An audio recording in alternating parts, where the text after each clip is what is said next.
ხანდახან ასაკოვან ადამიანს რო შევხვდები, აი უკვე რო ძალიან აი ჯოხით, აი რაღაცა ძლივსო დადის, რო შეხედავ და თვალებში რო არაფერი აქვს.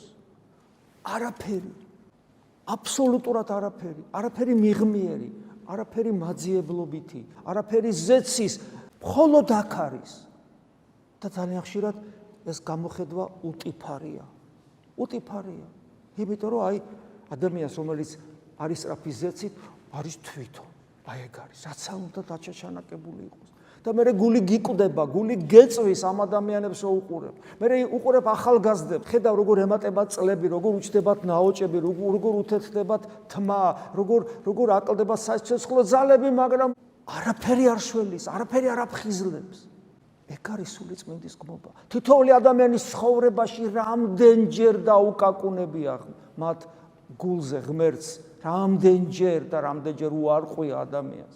არადა ჩვენი ცხოვრება ძალიან ცოტა ხანი გრძელდება. დღეს ხვალ უნდა გარდავიცვალოთ. ის ვინც ფიქრობს, რომ ჯერ ადრეა, ის ეშმაკის მახეშია გამული. ყველა ადამიანი, მათ შორის ახალგაზრდებიც. ყველა ასეთი ადამიანი ეშმაკის მახეშია გამული. ეს ეშმაკის გამოგონებული ინსტრუმენტი ადამიანების სასტუნებლად. ჯერ ბევრი დრო გაკაცო, მოასწრებ. ვერაფერს ვერ მოასწრებ.